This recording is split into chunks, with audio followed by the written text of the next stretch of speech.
오늘의 주요 뉴스입니다. 국내 최대 규모의 과학 행사인 대한민국 과학축제가 오는 일요일까지 대전 일대에서 진행됩니다. 이번 축제는 규모가 커진 것은 물론 최신 연구 성과부터 다양한 과학 체험을 통해 남녀노소 누구나 과학을 쉽고 재밌게 즐길 수 있습니다. 건물이나 사무실 벽면에 식물을 키우는 수직 정원이 최근 인기를 끌고 있습니다. 수경 재배라 관리가 쉬운 데다가 공기질 개선은 물론 실내 온도를 3도 정도 낮추는 효과까지 확인됐습니다. 중국이 자체 우주정거장 텐궁에서 과학 연구를 수행할 유인 우주선 선저우 18호를 발사했습니다. 우주로 간 3명의 우주 비행사들은 6개월 동안 각종 과학 실험과 우주 잔해 보호 장비 설치 등의 임무를 수행할 예정입니다. 중국계 동영상 공유 플랫폼 틱톡의 모 회사가 미국 내 강제 매각을 막지 못하면 서비스를 종료할 것이라는 전망이 나왔습니다. 틱톡의 강제 매각 입법을 마무리한 미국은 중국 통신사의 미국 내 광대역 인터넷 서비스도 금지하면서 미중 갈등이 디지털 영역으로 확대되고 있습니다.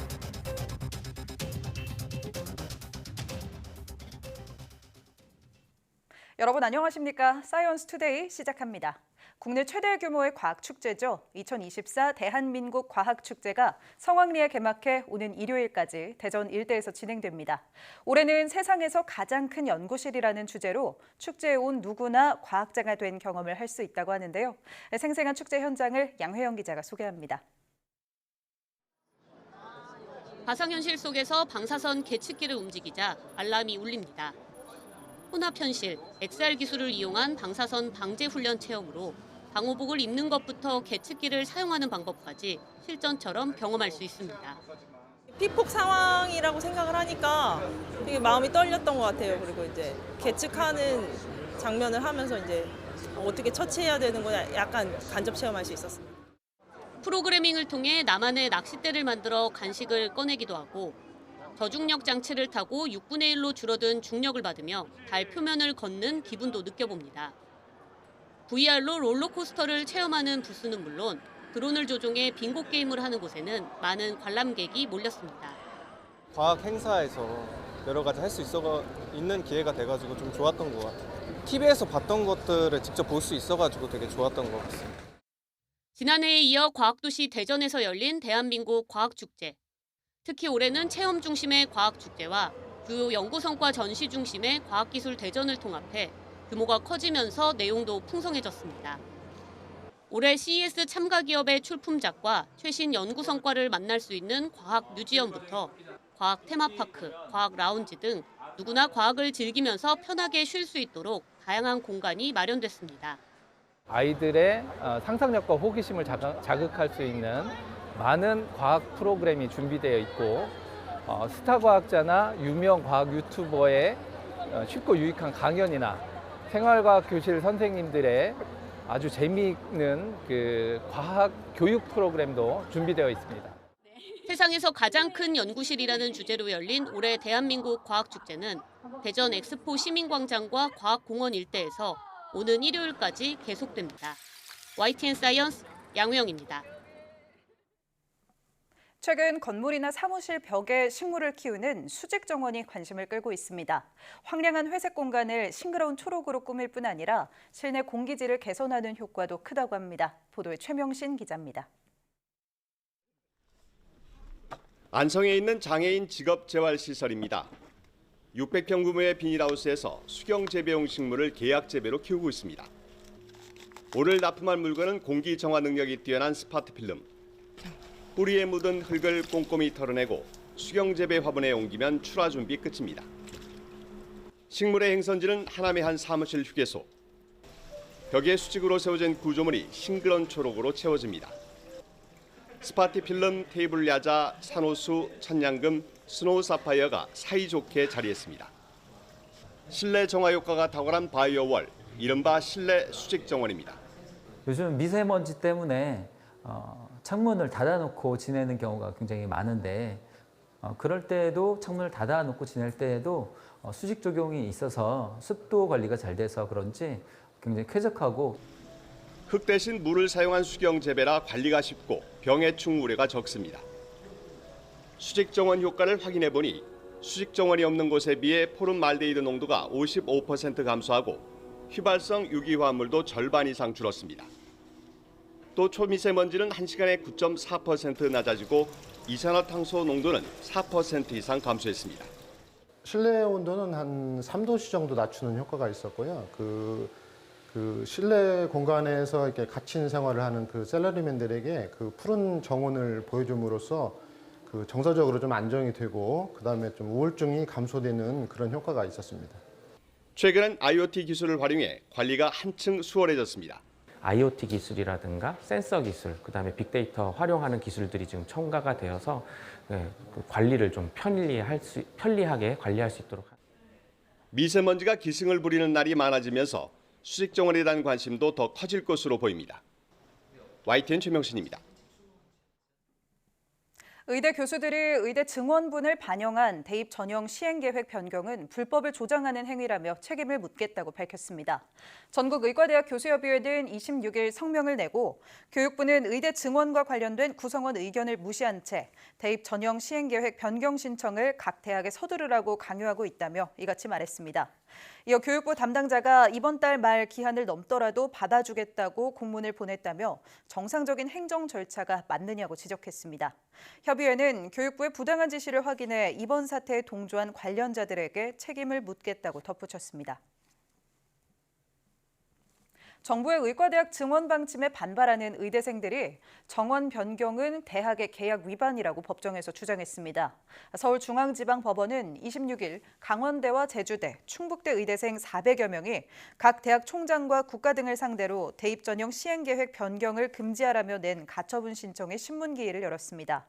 신문기일에서 의대생 측은 대학교와 등록금을 내고 계약을 맺었는데 입학 정원이 바뀌면 교육의 질이 현저히 떨어져 계약을 이행할 수 없게 될 것이라고 주장했습니다. 이에 대해 정부 측은 이미 행정법원이 집행정지 신청 여러 건에 대해 각하 결정을 내렸는데 의대생 측이 가처분 신청을 통해 같은 주장을 하고 있다고 반박했습니다. 재판부는 양측의 의견을 검토하고 이번 달 말 결정을 내리겠다고 밝혔습니다. 국내 연구진이 간암을 촉진하는 유전 물질을 발견하고 이를 제어하는 기술을 개발했습니다. 한국생명공학연구원과 경북대 의대 공동연구팀은 간암 환자에게서 과발현되는 특정 마이크로 RNA가 간암 조절 유전자에 관여해 간암을 촉진하는 과정을 동물 실험을 통해 확인했다고 밝혔습니다. 연구팀은 또 이를 활용해 간암 성장을 제어할 수 있다며 발굴된 마이크로 RNA는 혈액에서도 검출돼 간암 조기 진단에도 유용하다고 설명했습니다.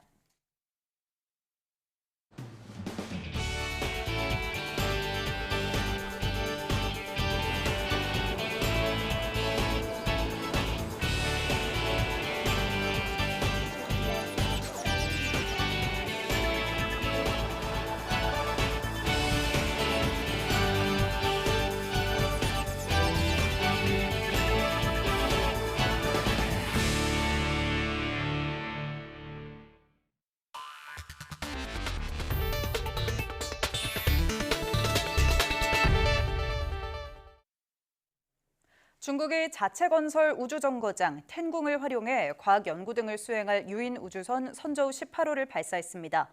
중국은 현지 시각 25일 오후 8시 59분 중서부 간수성의 주취한 위성 발사센터에서 3명의 비행사가 탑승한 선저우 18호를 발사체 창정-2F 야오에 실어 발사했습니다. 새 비행사는 현재 우주에 체류 중인 선저우 17호 비행사들과 함께 궤도 회전을 마친 뒤 우주정거장에서 6개월가량 체류하면서 우주과학 실험과 우주잔해 보호장비 설치 등의 임무를 수행할 예정입니다. 또 중국 학생들을 대상으로 한 과학교육과 공익활동, 우주 탑재 시험 등의 활동도 할 계획입니다. 지난해 10월 텐궁에 도킹한 뒤 6개월에 걸쳐 우주 임무를 수행해온 선저우 17호 승무원 3명은 이달 30일 지구로 복귀합니다. 동영상 공유 플랫폼 틱톡의 모회사인 중국 기업 바이트댄스가 미국 내 강제 매각을 소송으로 막지 못하면 서비스 종료를 추진할 것이라고 로이터 통신이 보도했습니다. 로이터 통신은 복수 소식통을 인용해 틱톡이 사용하는 알고리즘이 바이트댄스 운영의 핵심적 요소라는 점을 고려할 때 틱톡을 매각할 가능성은 거의 없다고 전했습니다. 바이트댄스는 강제 매각법의 위헌성을 따지는 법적 대응에 주력하고 패소할 경우 알고리즘 데이터를 미국 기업에 넘기는 것보다 서비스를 종료하는 방안을 선호할 것이라고 설명했습니다. 틱톡이 바이트댄스의 전체 매출과 일일 활성 사용자 수 등 비중이 상대적으로 작은 만큼 사업 전반에 대한 영향은 제한적이라고 소식통은 분석했습니다. 미국이 틱톡 퇴출을 위한 입법을 마무리한 데 이어 중국 통신사의 미국 내 광대역 인터넷 서비스도 금지하는 결정을 내렸습니다. 국가 안보 명분으로 미국의 IT 분야 대중 규제 압박 수위가 갈수록 거세지고 있습니다. 보도에 정유신 기자입니다. 미국이 중국 통신사의 미국 계열사를 통한 광대역 인터넷 서비스 운영을 중단하라고 명령했습니다. 미 연방통신위원회 FCC는 차이나텔레콤과 차이나유니콤, 차이나모바일 등 중국 정부 소유 통신사 4곳이 미국 내 광대역 인터넷 서비스 운영을 중단해야 한다고 밝혔습니다. 앞서 이들 4개 통신사의 미국 내 통신 서비스 제공을 금지했던 FCC가 60일 이내에 광대역 인터넷 서비스도 중단할 것을 명령한 겁니다. 제시카 로즈노스 FCC 위원장은 중국 통신사들이 미국에서 광대역 인터넷 서비스를 제공했다는 증거를 확보했다며 국가 안보가 위협받고 있다고 강조했습니다. 이번 명령은 중국 동영상 플랫폼 틱톡을 강제 매각하는 이른바 틱톡 퇴출법이 발효된 데 이어 나온 조치입니다. 미 정치권은 틱톡을 운영하는 바이트댄스가 중국 정부에 사실상 예속됐다며 국가 안보를 내세워 틱톡 퇴출을 추진해왔습니다. We've been clear about the substance of our national security concerns, and I just want to reiterate, this is not about the American people using TikTok. It is about ownership of TikTok by the People's Republic of China. 틱톡 측은 미국의 데이터를 외부와 공유한 적이 없다며 위헌성을 따지는 대규모 소송전을 예고한 상태입니다. 표현의 자유 논쟁 속에 장기간 법정 공방이 예상돼 실제 매각까지는 상당한 시일이 걸릴 것으로 보입니다. Rest assured, we aren't going anywhere. We are confident and we will keep fighting for your rights in the courts. The facts and the Constitution are on our side, and we expect to prevail again. 중국 정부는 미국의 IT 분야 규제에 대해 부당한 압박이라며 강하게 반발하고 있습니다. 틱톡을 시작으로 미국에서 인기를 끌고 있는 알리와 테무 등 중국 쇼핑 플랫폼까지 퇴출 대상으로 거론되고 있어 미중 간 대립이 더욱 격화될 전망입니다. YTN 정준입니다. 호주 남서부 해안 얕은 바다에 둥근머리 돌고래 140여 마리가 밀려와 구조 작업이 이루어지고 있습니다. 호주 웨스턴 오스트레일리아주 당국은 퍼스 남쪽 230km 떨어진 지오그래프만에서 500m에 걸쳐 둥근머리 돌고래 160마리가 모래톱에 갇혔고 이 가운데 26마리가 폐사했다고 밝혔습니다.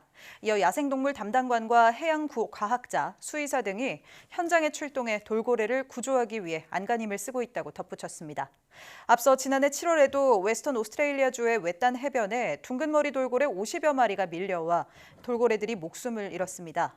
둥근머리 돌고래는 사회적 유대가 끈끈해서 무리 중 한 마리가 길을 잃으면 나머지 개체들도 뒤따르는 경우가 많은 것으로 알려졌습니다.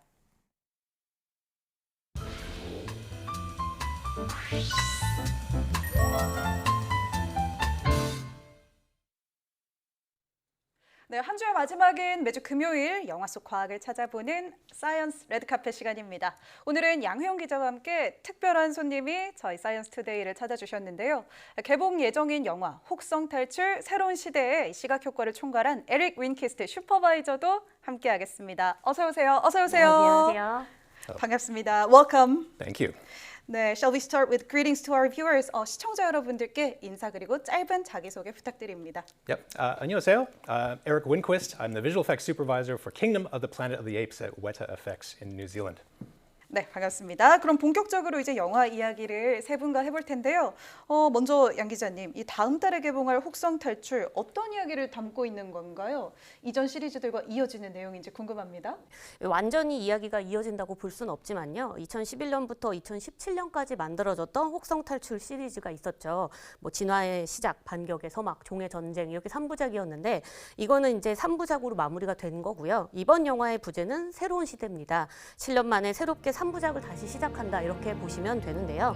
영화는 종의 전쟁 이후에 이 진화된 유인원과 퇴화된 인간이 살아가는 오아시스를 배경으로 하고 있습니다. 시저의 신념을 어기고 또 인간을 지배하려는 유인원 리더 프록시무스가 등장을 하는데요. 그런 리더를 반격을 하는 유인원 노아와 인간과 함께 이 자유를 찾아서 떠나는 여정을 그리고 있습니다. 네, 그렇군요. 유인원이 인간을 지배한다는 이 충격적인 설정과 함께하는 영화 혹성 탈출입니다. 그럼에도 불구하고 영화가 어색하지 않은 건 아마 영화 속 세상을 정말 자연스럽게 구현한 이 VFX, 비주얼 이펙트 기술 덕분일 텐데요. 이제 에릭께 여쭙겠습니다. 이 새로운 영화 속의 세상은 대체 어떻게 구현된 걸까요? Well, for us, it's all about the characters in the story. And so when we came to this one, we knew we needed to raise the bar from what we had done on the previous films. So this one, we have much more fidelity in the performance capture. We're using the same performance capture approach that we had used on the previous films, but now we're using a pair of cameras to record their face. And so we're getting essentially twice as much information that we can use to reconstruct a three-dimensional mesh of the actor's face as they're performing at 48 frames a second, which gives us a lot more fidelity of what their performance was doing, and we can more accurately train our deep learning facial solver. We can sort of map that onto our ape characters with greater sort of realism than we ever had before.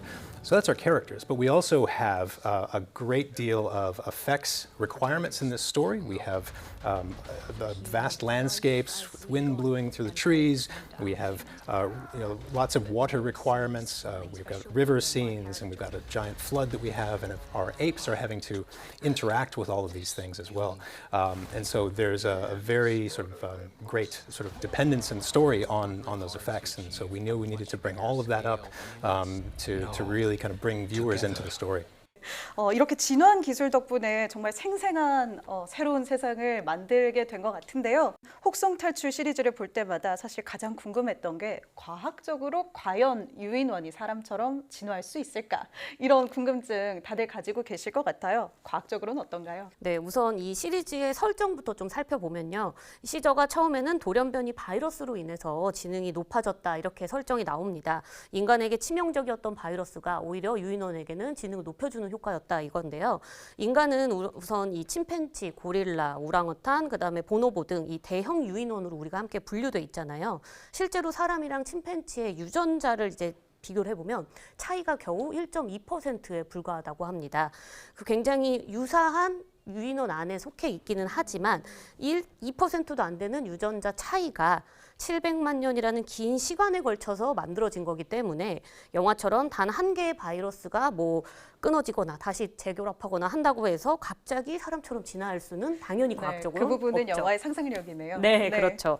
이제 다시 에릭께 질문하겠습니다. 영화에 뭐 침팬지 또 원숭이, 오랑우탄 같은 다양한 유인원들이 등장하죠. 그만큼 디테일을 위해 많은 조사도 하셨을 텐데 실제 모델로 삼은 유인원이 있는지 또 영화로 구현하는데 중점을 둔 이 유인원의 특징들이 있을까요? Well, the thing we find is that obviously we share all that DNA with apes. We have very similar facial structures, but there is quite a bit of difference, obviously, to the shape of the skull of a chimpanzee and orangutan, so we have to take those into account. When we're doing the effects for this, we're capturing our actors' performance, but we cannot map purely a one-to-one relationship because the size of their jaw is different and the whole face is, they have a muzzle that is very flexible. Obviously, you can do all sorts of things with their mouths that a human can't do. And so what we found is if we purely match what the actor did to an ape face, it often can look off-putting, uncanny. And so that's where the artistic process comes in. That's where our facial animators, who are just the world experts, after all of these years and all of these shows of animating these ape faces, really know how to move with those independent muscles and make sure that what we wind up with accurately reflects the intent of the emotion of the scene and not necessarily exactly what the actor did with their face. And so there's this partnership between the actor and the animator to make these characters. 네, 이런 기술 덕분에 이렇게 어색하지 않게 실제 배우와 유인원의 캐릭터를 제대로 구현하는 데 중점을 맞출 수 있었던 것 같습니다. 자, 유인원이 영화에서는 이제 말도 하는데요. 실제로 유인원이 언어를 배울 수 있을까? 어느 정도 실험으로 입증된 결과가 있는지 궁금하네요. 네, 실험으로 입증된 결과가 있습니다. 1927년 암컷 침팬지 9월을 대상으로 이 언어 실험을 한 바가 있어요. 이게 최초의 실험이었는데요. 이때는 침팬지가 얼마나 인간을 잘 흉내낼 수 있는지를 알아보기 위한 실험이었습니다. 침팬지 9월을 입양했던 부모는 자신의 아들과 함께 똑같은 환경에서 침팬지 9월을 키웠는데요. 발성 연습은 하진 않았지만 이 단어를 훈련시켰습니다. 단어를 알아듣고 이해하고 볼 수 있도록 훈련을 시킨 거죠. 그 결과 구아는 19개월이 될 때까지 100여 개의 어휘를 구별할 수가 있었습니다. 또 반대되는 실험도 하나 있었는데요. 심리학자 허버트 테라스 같은 경우에는 1973년에 생후 2주 된 침팬지 님 침스키를 입양을 해서 4년 넘게 수화를 가르쳐 봤습니다. 그러자 이 4살이 되는 해에 125개에 가까운 수화를 배우기는 했는데요. 문제는 이해는 할 수 있지만 구사하는 문법이 우리가 알고 있는 일반 문법하고 달랐다고 해요. 그러니까 이 언어 사용법 자체가 훈련을 통해서만 되는 게 아니라 두뇌의 어느 일부분이 있기 때문에 그 유인원의 언어 습득이 실제로 훈련만으로는 이루어지지 않는다라는 회의론이 조금 더 지금 주를 이루고 있습니다. 실제 영화에서 유인원들이 쓰는 그 언어도 문법이 약간 다른 부분들이 있는데 수화도 같이 사용하고요. 이런 부분도 참 영화에 잘 녹여낸 것 같습니다. 네, 유인원과 사람의 또 얼굴 구조도 다르고 많은 것들이 다르지만 영화 속에서 어색하지 않게 구현해내는데 성공을 했죠. 에릭, 얼굴뿐만이 아니고요. 뭐 손을 쓰는 자세라든지 걸음걸이라든지 유인원과 사람이 정말 많은 것들이 다른데요. 전체적으로 구현하는데 중점을 둔 부분들이 있을까요? Well, we had to basically take the mechanics, the physiology of the apes, both in the way they move, but there was also an aspect of the way that they were going to need to talk. Sort of said, never let the facts get in the way of a good story.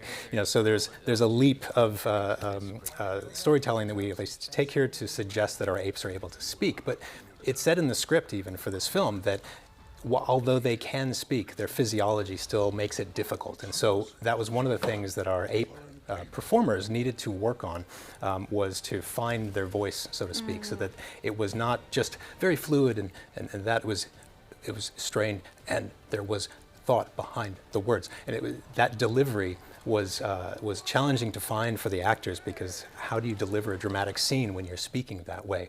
But it was something that we got some help from Andy Serkis for.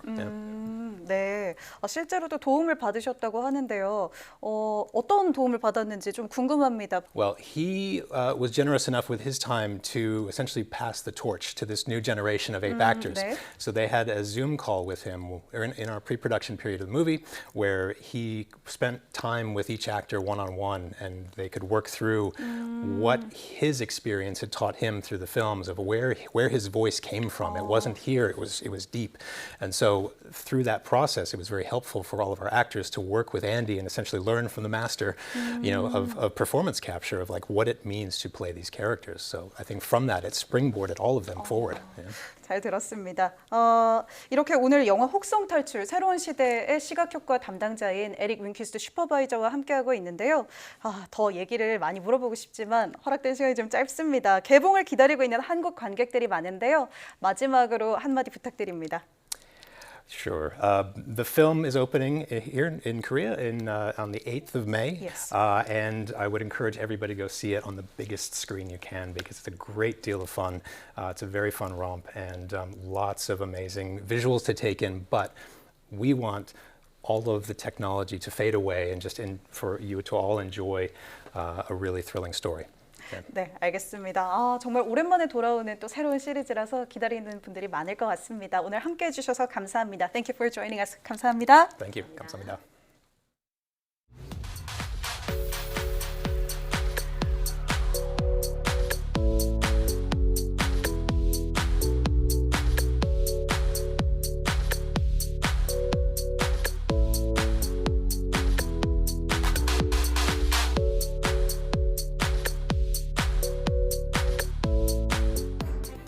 네, 그동안 동안 영화 속 과학 이야기를 전해드린 사이언스 레드카펫은 오늘 마지막 인사를 드리게 됐습니다.